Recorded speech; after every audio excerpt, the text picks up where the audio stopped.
તો આ તરફ સુરતમાં પણ લોકસભા બેઠક માટે ઉમેદવારોની સેન્સ લેવાની શરૂઆત થઈ ચૂકી છે। વર્તમાન સાંસદ દર્શના જરદોશ સહિત ટિકિટ વાંચકોનો ભાજપ કાર્યાલય ખાતે ધસારો જોવા મળી રહ્યો છે। સુરત શહેરના પ્રમુખ નીતિન ભજીયાવાલા પણ આ વખતે ઉમેદવારી નોંધાવશે।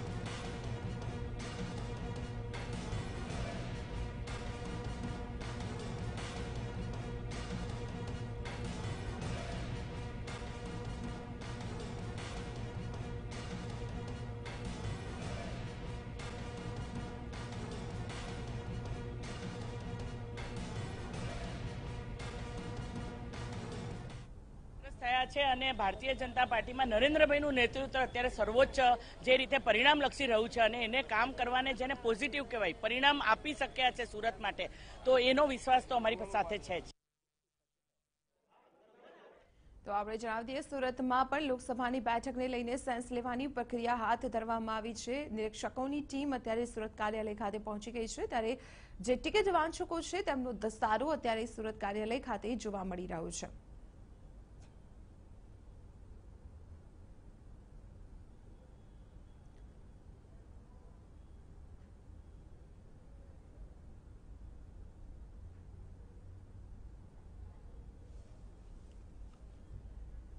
સીધા જોડાઈએ અમારા સંવાદદાતા દેવેન ચિત્તે સાથે। દેવેન, સુરતની બેઠકને લઈને સેન્સની પ્રક્રિયા શરૂ થઈ ગઈ છે, કયા પ્રકારનો માહોલ જોવા મળી રહ્યો છે અને કયા કયા ટિકિટ વાંચકો આ રેસમાં જોવા મળી રહ્યા છે?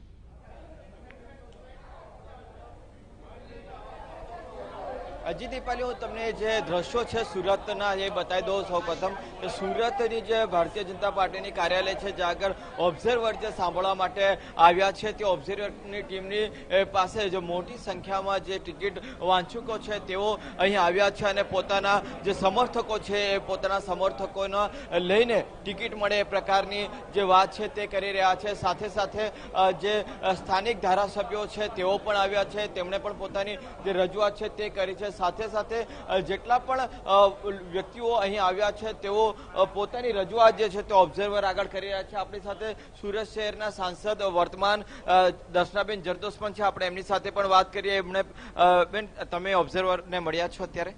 ના, હું બધા મળી લે પછી સાંજે મળીશ। કયા પ્રકારની રજૂઆત હશે અને અત્યારે જે માહોલ છે તે કેવો છે? નહીં, અત્યારે તો કાર્યકર્તાઓ, ખાસ કરીને જે લોકો પોતે ફિલ્ડમાં કામ કરે છે એવા વોર્ડના પ્રમુખ, મહામંત્રીઓ, જે ભારતીય જનતા પાર્ટીના બેકબોન કહેવાય, ચૂંટાયેલા પ્રતિનિધિઓ, એ લોકો પોતાનો મત વ્યક્ત કરી રહ્યા છે। દર્શનાબેન, હેટ્રિક મારશો કારણ કે 2 ટર્મથી તો તમે હતા, ફરીથી રિપોર્ટ થવાના કેટલા ચાન્સીસ લાગે છે? સંગઠન જે નક્કી કરે છે નિર્ણય અમને માન્ય હોય છે। સવારથી હું એક વાત વારંવાર કહું છું કે સુરતની લીડ જે હતી 5,33,190 એના કરતાં વધારે રહેશે।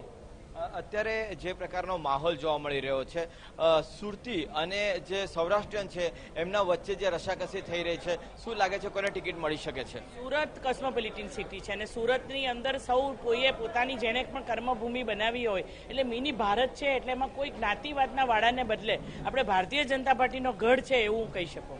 છતાં મેડમ, અત્યારે જે પ્રકારે દાવેદારી નોંધાતી હોય છે, ઓબ્ઝર્વર જે પ્રકારે સાંભળે, એક મહિલા તરીકે તમને રિપીટ કરવા જોઈએ કે કેમ? પાર્ટી નક્કી કરશે। જ્યારે 2009માં પણ એ નિર્ણય લેવાનો હતો ત્યારે નરેન્દ્રભાઈ અહીંયા નિર્ણય લીધો, 2014માં પણ નિર્ણય લેવાયો, એટલે 2019ની અંદર પણ ભારતીય જનતા પાર્ટીની મોવડી મંડળ જે નિર્ણય લેશે તેમને માન્ય હશે। જે સ્થાનિક ધારાસભ્યો છે આપણે એમની સાથે પણ વાત કરીએ। મુકેશભાઈ, કોના સમર્થનમાં આવ્યા છો, રજૂઆત કરશો કે કેમ?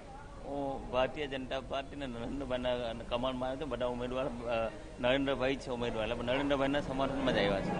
છતાં પણ અત્યારે જે સુરત માટે સાંસદના મુહૂર્ત, લક્ષ્ય એક જ છે, ભાજપનું કામ અને નરેન્દ્રભાઈ મોદી। જે રીતે ધારાસભ્યો વાત કરી રહ્યા છે, લાગે છે બહુ શિસ્તબદ્ધ રીતે વાત કરી રહ્યા છે હમણાં તો, પરંતુ સ્વાભાવિક છે કે જ્યારે સુરત શહેરની વાત આવે ત્યારે જે સુરતીઓ જે છે, જે મૂળ સુરતીઓ છે, તેઓને આ ટિકિટ મળે એ પ્રકારના તમામ જે પ્રયાસો છે તે કરવામાં આવી રહ્યા છે। જે આંતરિક ખટરાક છે તે પણ ક્યારેક ક્યારેક ઉભરીને સામે આવી જતો હોય છે, પરંતુ અત્યારે જે પ્રકારનો ઉત્સાહનો માહોલ દેખાઈ રહ્યા છે, ઓબ્ઝર્વરની આગળ અલગ અલગ જે છે તે રજૂઆતો થઈ રહી છે। જી ચોક્કસ દેવેન, આભાર માહિતી આપવા બદલ। તો આપણે જણાવી દઈએ, સુરતમાં સેન્સ લેવાની પ્રક્રિયા કામગીરી શરૂ થઈ ગઈ છે। અનેક કાર્યકર્તાઓ અને નેતાઓ દ્વારા જે નિરીક્ષકોની ટીમ ત્યાં પહોંચી છે તેની મુલાકાત કરવામાં આવી રહી છે।